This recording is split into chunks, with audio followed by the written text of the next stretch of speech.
Gue record dulu. Yuk. Oke.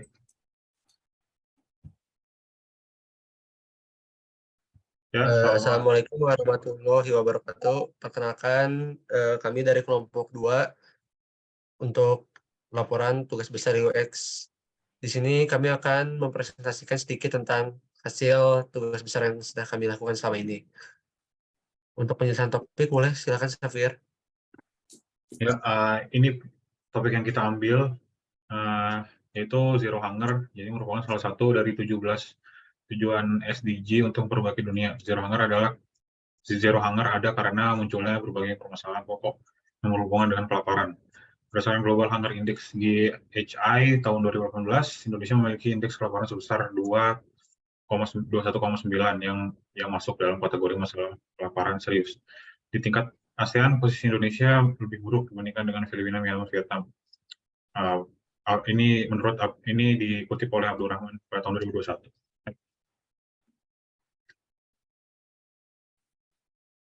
Oke, untuk project position akan dijelaskan oleh saya. Ini ada 3 project position yang kami dapatkan. Yang pertama, perencanaan tanaman pangan yang tidak sesuai dengan keadaan permintaan. Waktu produksi pangan yang membutuhkan waktu berbulan-bulan tentunya memerlukan analisis lebih lanjut tentang keadaan pasar dan produsen pangan yang tidak mampu.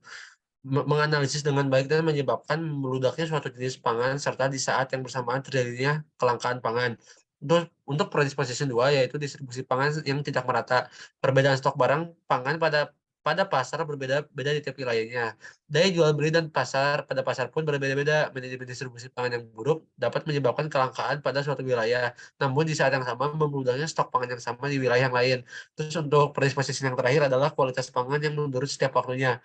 Terdapat beberapa jenis pangan yang beradu dengan waktu. Manajemen penyimpanan dan distribusi pangan yang baik mampu mewujudkan kualitas pangan yang baik juga hingga sampai ke tangan konsumen. Untuk desain research-nya, tujuan dari desain riset kelompok kami adalah untuk memahami bagaimana pangan dapat diperoleh, didistribusikan, dan dikonsumsi secara efektif dan efisien untuk memenuhi kebutuhan nutrisi masyarakat. Tujuannya juga mencakup produksi, distribusi, aksesibilitas, kualitas, dan keselamatan pangan yang sesuai dengan kebutuhan nutrisi masyarakat. Terus untuk fokus dan topiknya, yaitu fokus dan topik riset kami adalah Zero Hunger, seperti yang sudah dijelaskan oleh Safir tadi. Adapun topik yang akan kami teliti adalah penyaluran pangannya. Topik tersebut menarik untuk kami research karena mengandung unsur kemanusiaan terhadap masyarakat yang kekurangan pangan. Terus untuk metode dan partisipannya, metode yang kami gunakan yaitu observasi. Kami memilih menggunakan metode ini dikarenakan kita dapat menghemat waktu dan lebih mudah dalam mendapatkan informasi, serta partisipan yang kami tuju adalah warga sekitar lingkungan kampus atau university, terutama petani atau keluarga petani. Oke, akan dilanjutkan oleh teman saya.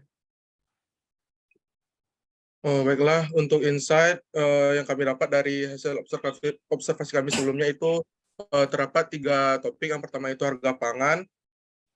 Insight kami terhadap harga pangan yaitu harga bahan baku pangan cukup terjangkau, namun masih ada perbedaan harga antar daerah yang menyebabkan kesenjangan sosial antar daerah tersebut.